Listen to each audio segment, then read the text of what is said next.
Galera do Rota Concursos, como é que vocês estão? Belezinha? Show de bola? Olha lá, novo integrante da família, professor George.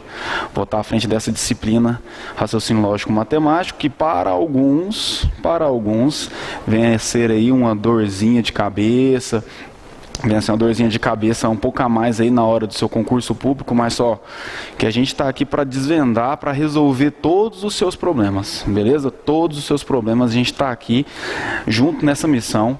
Também sou recente aprovado, precisei dessa disciplina para poder ser aprovado no meu último concurso público.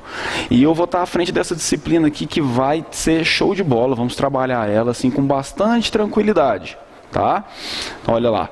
A gente aqui no Rota nós vamos trabalhar com bastante simplicidade e eu vou tentar desvendar, vou tentar provar para vocês que essa disciplina, ela não está aqui para poder dificultar a sua vida, ela vai estar aqui justamente para poder te ajudar, para te auxiliar. Ao final do curso eu espero que você olhe para isso e veja o quão simples ela é. Tudo bem? Meu nome é Jorge, vou estar à frente da disciplina de raciocínio lógico matemático. Sou recente aprovado na Polícia Rodoviária Federal, estou esperando o meu curso de formação e daqui a pouquinho eu vou estar à frente de muitas matérias com vocês, beleza? Então olha lá. O que nós vamos estudar aqui hoje, pessoal? O que nós vamos fazer? Nós vamos estudar a primeira parte de lógica proposicional, que vem a ser justamente o estudo de proposição. O que vem a ser proposição? O que é proposição? O que é isso, cara? Isso daqui é o basilar do raciocínio lógico matemático, certo? É o basilar. É como se fosse o primeiro pilar de sustentação da nossa matéria, tá bom? Então vamos lá, ó. Lógica proposicional, a primeira indagação que nós fazemos é justamente o que vem a ser uma proposição. Pessoal, proposição nada mais é do que uma sentença declarativa. É uma sentença declarativa que deve possuir verbo e sentido completo. Tudo bem? E por fim, deve ter um sujeito bem definido. Devemos ter um sujeito bem definido. Então vamos por parte. O que vem a ser uma sentença declarativa? Sentença declarativa é aquela que não nos remete, não nos dá nenhum tipo de dúvida a respeito daquilo que eu te declarei. Uma declaração não possui dúvidas, certo? Eu tenho que saber de quem eu estou falando, certo? Eu preciso de ter um verbo e o sentido disso deve ser completo. Tudo bem? Então vamos com bastante calma aqui. Eu já coloquei para você aqui, ó, o primeiro exemplo. Coloquei o primeiro exemplo. João foi à feira. Certo ou não? João foi à feira. Aí você vai e volta lá para cima nos tópicos. Olha lá. João foi à feira. Eu te declarei alguma coisa? Sim, eu acabei de declarar. O que eu te declarei? Que ele foi à feira. Você tem dúvida a respeito disso? Não temos dúvida. Então, João foi à feira. Já é uma sentença declarativa. Eu possuo o verbo? Sim, está aqui o nosso verbo. Ó. Possuo o verbo, sem problema algum, e sentido completo. E esse sujeito, você vai ver que ele é um sujeito bem definido. Eu coloquei ele entre aspas aqui. Tudo bem? Daqui a pouquinho nós vamos voltar aqui, ó. Mas você já sabe que o sujeito dessa minha declaração, João foi à feira, já é um sujeito bem definido. De quem que eu estou falando? Estou falando de João. Certo? João foi à feira. É uma proposição? É uma sentença declarativa? Possui verbo e sentido completo? Possui. E possui um sujeito bem definido? Sem problema algum. Qual que é o nosso segundo exemplo? Está aqui, ó. Segundo exemplo, Maria é bonita. Maria é bonita. Sei de quem que eu estou falando? Sim, sei de quem estou falando. É uma sentença declarativa? Possui verbo e sentido completo? Sim. Tudo bem? É um sujeito bem definido, tá aqui, ó, Maria é bonita, tá aqui o nosso sujeito, tá aqui o nosso verbo e tá, beleza. Tá aqui uma declaração show de bola. A primeira coisa que eu quero que vocês façam nessa matéria, já que já identificamos o que vem a ser proposição, é saber diferenciar quando nós vamos lidar com os valores lógicos em si, certo? Quando nós iremos lidar com a lógica e quando você vai estar no seu cotidiano, na realidade. Porque muitas pessoas, ao começar essa matéria, elas ficam com dúvida, porque muitas vezes elas vão te declarar alguma coisa que não tem nada a ver. Você vai ver e você vai ler aquela coisa e não vai fazer nenhum sentido para você. Você não tem sentido naquilo que você está lendo, mas só que aquilo que você está lendo possui verbo, sentido completo e um sujeito bem definido. Então você tem que olhar para a lógica e não para a realidade, não para o seu cotidiano. Tudo bem? É isso que nós temos que ver. Essa primeira parte, ela é bastante simples, mas só que muito importante para o desenvolvimento de todo o nosso estudo. Então aqui nós temos uma sentença declarativa, temos uma proposição, temos uma outra proposição, sem problema algum. Certo? Mas o que vem cobrando na sua prova, as bancas muitas vezes trocam isso daqui por uma simbologia, certo? Eles vêm aqui e chamam essa determinada proposição de uma determinada letra, e essa outra proposição de uma outra determinada letra, certo? Isso nos remete à simbologia no raciocínio lógico matemático. Certo? Simples assim, ó. João foi à feira, ele só vai fazer o seguinte: João foi à feira, ele vai falar que isso daqui é a minha proposição P. Certo? Então, se você lê P, significa João foi à feira. Tudo bem? Ou então ele simplesmente vai falar na sua prova que P é uma proposição. Então pronto, você não tem que verificar nenhum desses três tópicos. Se ele falou que P é uma proposição, apenas aceite e prossiga no seu exercício. Certo? Então tá lá, ó. João foi à feira, muitas vezes ele vem aqui e coloca P. Maria é bonita, muitas vezes ele vem aqui e coloca Q. Então você vai utilizar bastante essas letras P, Q, R e S.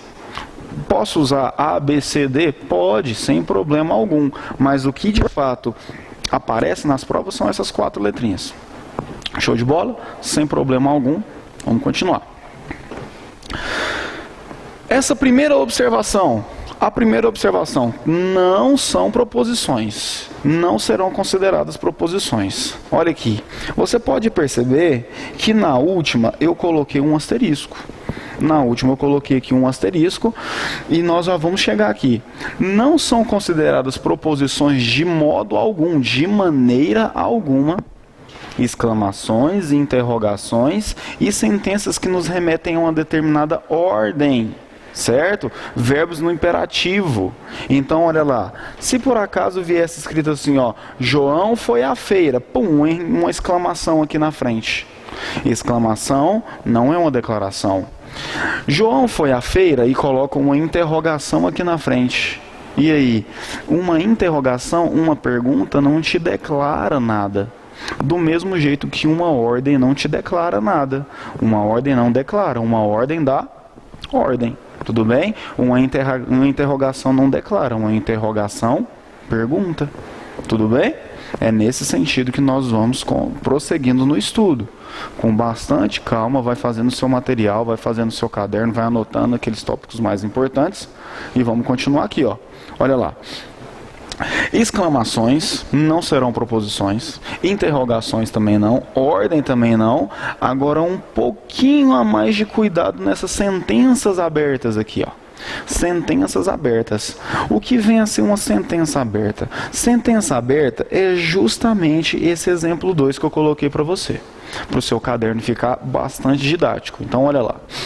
Se por acaso eu falo para você assim, ó, ela é mãe. A primeira coisa que você vai se perguntar é, ela quem? Então, eu sei de quem que eu estou falando? Não sei. Tá vendo que dentre os 3 tópicos ficou uma lacuna? O meu sujeito, ele não é bem definido. Tudo bem? Ele não é bem definido. Ela quem? De quem que eu estou falando? Entenderam? Então, diante disso daqui, ó, ela é mãe, ele é pai, ele foi à feira, ela é bonita, tudo isso são sentenças abertas, certo? E sentenças abertas não são proposições. Tudo bem? Não são proposições. Só um pouquinho a mais de cuidado para esse caso aqui, ó. X mais 2 igual a 5. Tudo bem? X mais 2 igual a 5. Vamos com bastante cuidado. Lembrando que aqui, pessoal, as contas em si, muita gente pensa o seguinte: é raciocínio lógico matemático, então tem muita conta. Não tem, tá? Nós não tem muita conta aqui nessa primeira parte. As contas vão ser um pouquinho mais puxada lá no final do nosso curso, quando entrar análise combinatória e teoria dos conjuntos. Mas essa primeira parte aqui não envolve tantos cálculos não. Tá? Não envolve, tanto é que o único cálculo que a gente vai fazer mesmo assim é o cálculo do número de linhas de uma tabela, verdade, que já no próximo bloco vocês já vão ver comigo isso. Então, matemática nunca foi o nosso problema, tudo bem? Matemática nunca foi o nosso problema. Você vai ter que encaixar a determinada situação no exercício, você vai ter que ver do que o exercício está se tratando. Basicamente, interpretação. Como sempre, a velha interpretação. Então, olha lá, ó. Se eu falo para você, ó, x mais 2 igual a 5. E aí, x mais 2 igual a 5. Se eu venho aqui e falo que x é igual a 1, isso aqui está verdadeiro ou falso? Se eu falo que x é igual a 2, verdadeiro ou falso? X igual a 10, verdadeiro ou falso? X igual a 3, verdadeiro ou falso? Tá vendo que esse x, ele pode adquirir qualquer tipo de valor? Qualquer valor, você pode colocar qualquer valor ali. Números complexos, números reais, enfim. Ali vai caber qualquer tipo de número. Por se tratar de entrar qualquer tipo de número aqui, também nos remete a uma sentença aberta. Certo? Também. Do mesmo jeito que eu falo aqui que ela é mãe, é uma sentença aberta, ela quem? Ela pode ser qualquer pessoa do mundo. Isso aí é totalmente indeterminado, certo? Totalmente indeterminado. Mas só que toma bastante cuidado. Sentenças abertas, nós vamos lidar com elas de uma maneira mais enfática ao decorrer do curso, lá na lógica dos predicados, ou lógica de primeira ordem, quando formos fazer o uso dos quantificadores. Quantificadores universais, quantificadores existenciais e por aí vai, certo? Então aqui, ó, eu vou deixar um adendo, você vai anotar no seu caderno que, olha, aqui eu vou fazer o uso dos quantificadores,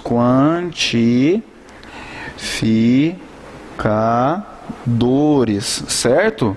Aí que tá. Quando eu faço uso desses quantificadores, pessoal, uma sentença aberta torna-se uma sentença fechada e, consequentemente, essa sentença fechada será uma proposição. Mas só que isso é assunto um pouco mais para frente. Você vai aprender isso comigo lá em lógica de primeira ordem, certo? Só deixa um adendo aqui, só deixa esse asterisco e o uso dos quantificadores aqui. Tudo bem? Não precisa esquentar a cabeça com isso daqui. Primeira parte, você já viu o que é proposição. Já vimos o que é proposição, mas só que, olha, presta atenção. O raciocínio lógico em si, ele possui alguns princípios norteadores. São princípios básicos que algumas bancas vêm cobrando de maneira explícita. Não temos problema algum nisso daqui, é apenas decorebinha, tá? Decorebinha. Olha lá, o que eu coloquei para vocês? Princípios do raciocínio lógico. O primeiro, sem sombra de dúvida, é o mais importante e ele pode ter dois nomes. Ou ele pode ser chamado de princípio fundamental do raciocínio lógico ou o princípio da não contradição. O que é aquilo? O que vem a ser não contradição? Uma coisa que não se contradiz, é uma coisa que não tem contraprova, certo? Então, olha lá. Quando eu falo para você a respeito de João foi à feira e Maria é bonita, essa proposição, ela pode ser verdadeira ou falsa. Tudo bem? Prestou bem atenção na terminologia que eu usei entre as duas? Ela pode ser verdadeira ou falsa. O que acontece? Ela não pode ser verdadeira e falsa. Não pode ser admitido os dois valores ao mesmo tempo. Porque se admitir os dois valores ao mesmo tempo, eu vou estar contradizendo a minha proposição. Então, João foi à feira, pode ter um valor verdadeiro ou falso. Maria é bonita, pode ter um valor verdadeiro ou falso. E é justamente isso que o princípio da não contradição ou o princípio fundamental fala, que uma determinada proposição ou ela será verdadeira ou ela será falsa. Tudo bem? Não admitindo os dois valores. Daqui, desse princípio fundamental, deriva o segundo princípio, que é o princípio do terceiro excluído. Quando eu falo a respeito do princípio do terceiro excluído, é de uma maneira bem lógica. Se, por exemplo, eu só admito valores verdadeiros ou falsos, um terceiro valor será admitido na lógica? Não. Então eu tenho uma determinada sentença que ela é 70% verdadeira, 30% falsa. Mais ou menos verdadeira? Não existe isso. Tudo bem? Ou é 8 ou 80. Ou é verdadeiro ou é falso. Daqui, ó, eu tenho o princípio do terceiro excluído. Não haverá um terceiro valor lógico no raciocínio lógico matemático. Ou ele será verdadeiro ou ele será falso. E também não admite-se valores verdadeiros e falsos. Aqui, ó, princípio fundamental, ele fala que é verdadeiro ou falso. Se por acaso você ver um valor verdadeiro e falso, você não há de concordar comigo que verdadeiro e falso seria um terceiro valor? Eu teria o primeiro valor verdadeiro, o segundo valor falso e o terceiro valor verdadeiro e falso. O segundo princípio nos fala que isso não pode ser admitido. Princípio do terceiro excluído, não haverá um terceiro valor lógico. Simples assim. E aqui, o princípio da identidade. Poucas pessoas sabem, mas só que o raciocínio lógico em si tem uma raiz um pouco filosófica, beleza? Tem uma raiz um pouco filosófica. Mas só que você não precisa se preocupar com isso. O que esse princípio da identidade fala? Que a proposição é o que é. Isso daqui, quem colocou foi lá na Grécia Antiga, eu nem lembro muito bem a data disso daqui. Mas uma determinada proposição, ela é o que é. Como assim? Uma determinada proposição, se ela nasce verdadeira, ela morre verdadeira. Uma proposição que nasce falsa, ela morre falsa. Tudo bem? Então, por exemplo, se eu falo para vocês assim que 4 é par. 4 é par. Acabei de te declarar uma coisa. 4 é par? Aí você vai analisar. Isso é uma proposição verdadeira ou falsa? É uma declaração verdadeira ou falsa? 4 é par. Então é uma proposição verdadeira. O 4 ele nasceu par e vai morrer par. Entendeu? 5 é ímpar. O 5 vai nascer ímpar e vai morrer ímpar. Então essas proposições elas nascem verdadeiras e morrem verdadeiras. A proposição ela nasce falsa, ela morre falsa. Se eu viro para você e falo que 3 é par, isso é uma proposição falsa, vai morrer falsa. Isso que o princípio da identidade fala para nós. Então, olha, recapitulando, princípios do raciocínio lógico. Princípio fundamental, que é a mesma coisa do princípio da não contradição. Isso daqui vai derivar o princípio do terceiro excluído e também temos o princípio da identidade, nada demais aqui nesse caso. Tudo bem? Vamos tocar o barco. Pessoal, quando eu falo para vocês aqui a respeito dos nossos modificadores lógicos,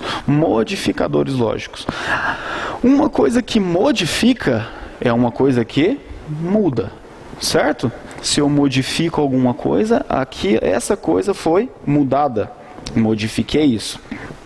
Como eu estou tratando de modificador lógico, eu vou modificar o valor lógico. Logo, nós podemos fazer isso daqui, ó. Logo, aquilo que é verdadeiro tornar-se-á falso, certo? E aquilo que é falso tornar-se-á verdadeiro. Tudo bem ou não?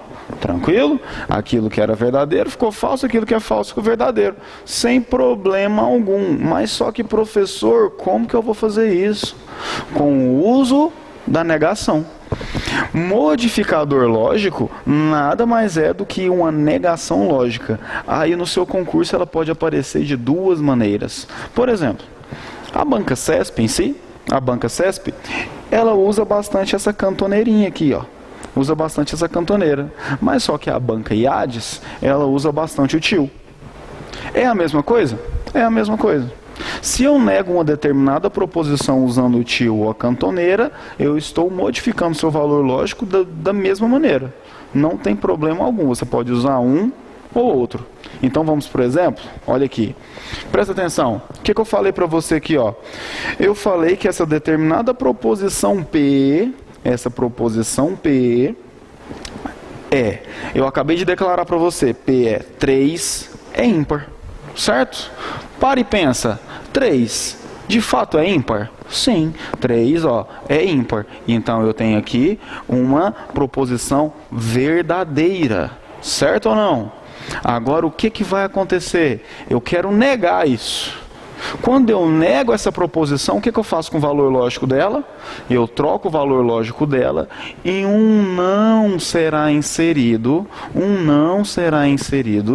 na declaração.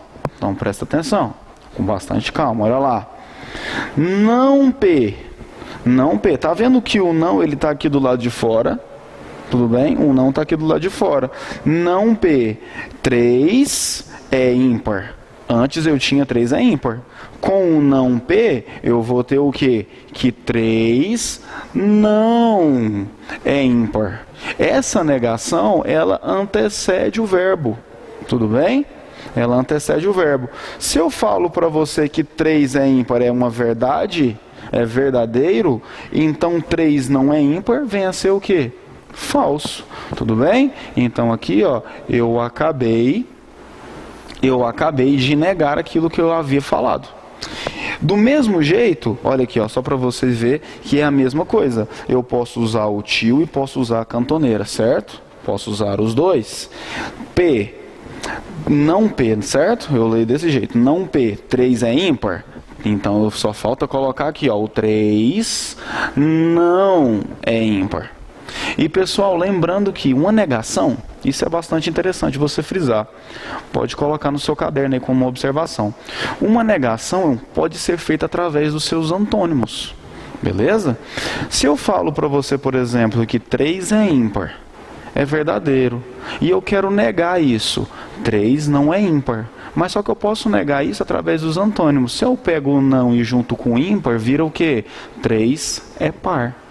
Mas só que isso só funciona com antônimos, ou algumas coisas binomiais, por exemplo, culpado, inocente, pode aparecer par, ímpar, pode aparecer, o que mais? Gordo, magro, enfim, entenderam?